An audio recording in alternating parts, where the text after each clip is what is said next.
I think we really need to address to bring bipartisanship back to Washington, D.C. Because if you look, and in fact, I'm going to show you real quickly because it won't take but a second. Okay. The Washington Post did an amazing study. They spatially mapped voting patterns left and right, red and blue, okay? And if you look, this is 1949, and it's almost one purple dot, right? Yeah. Look at 2011. Sure. Nobody's voting across party lines. Right. And I'm going to tell you, it starts to split up here around, what, 91, and that's when they started talking about doing away with the earmarks and district-driven funding. And I'm telling you, Nate, until we bring back district-driven funding, I think this partisanship is going to continue. And here's why. When they threw out district-driven funding, the ideologues took over. So they are never going to compromise and come together because they're ideologically opposed. Right. But the one thing that brings everybody together is the needs of their constituents. And so if we could bring those folks back to the table through the district-driven funding process, vet it properly.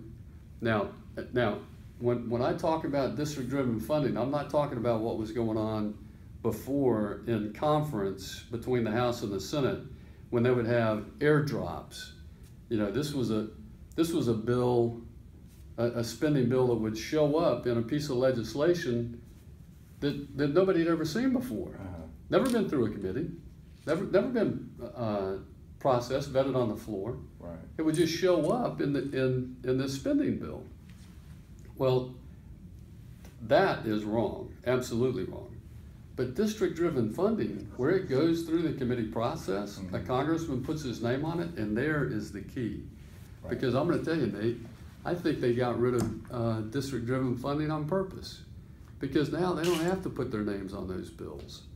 Congress can now pass, they still treat DOD a little differently. So basically what they do now is they draft 11 appropriation bills and they send it to the executive branch and they decide how they're going to spend it. And I'm telling you, this is one of the most critical things that needs to be solved in DC if we're going to break this gridlock that we have with nobody voting across party lines, as you just saw. Right. Okay? Now, the second thing procedurally that I think has to get fixed is this 60-vote cloture rule to stop a filibuster in the Senate. And which I think, by the way, is a violation of the will of the people. Look, the people voted for a majority of Republicans, conservatives in the Senate. Yet the majority is not ruling in the Senate. And so when it's a fallacy, Nate, when people say, well, the Republicans control the House, the Senate, and the White House. No, we don't control the Senate.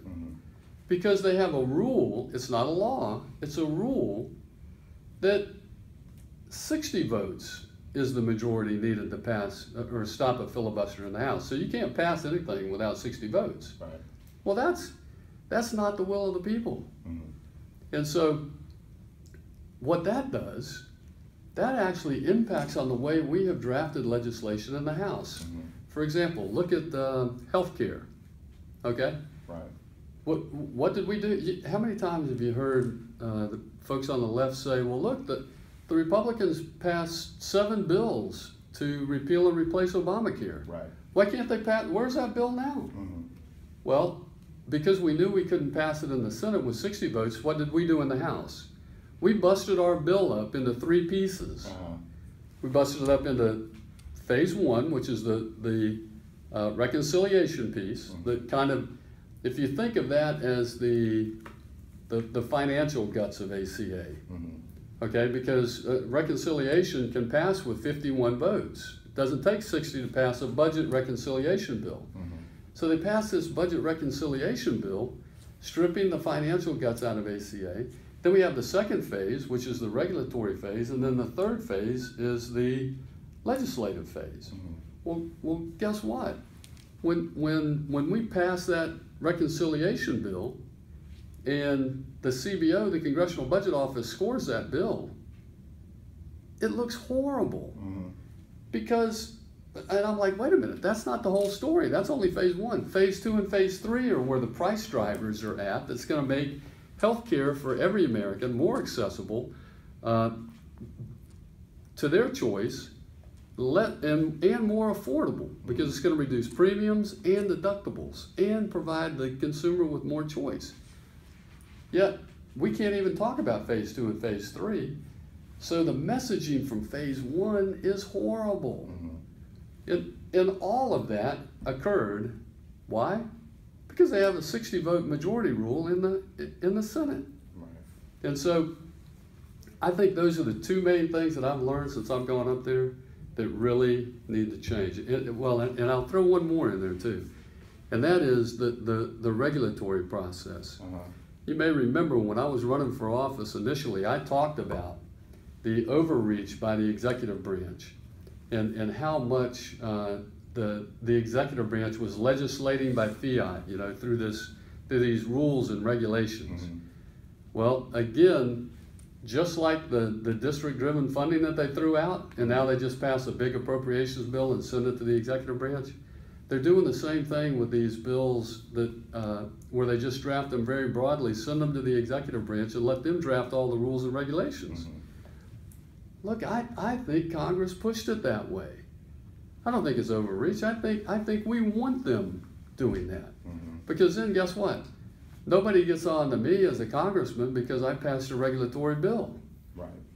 Yeah. No, that's something those mean bureaucrats did. Right. Over in the executive branch. So one of the first things that I did, and I promised I would do legislatively, was I co-sponsored the REINS Act, R-E-I-N-S, which stands for Regulations from the Executive in Need of Scrutiny. And so that bill, like almost 300 others, are still sitting in the Senate waiting to get passed. Look, the House, even with all the difficulties that we've had, the House has been very productive. We have almost 300 bills sitting over there in the Senate waiting to get passed. They've only passed about 50, I think. But the reason for the REINS Act being necessary is we've got to pull that back into Congress where it belongs. If we want to ban red snapper, I should have to put my name on a bill saying we shouldn't be fishing for red snapper. Right, right. And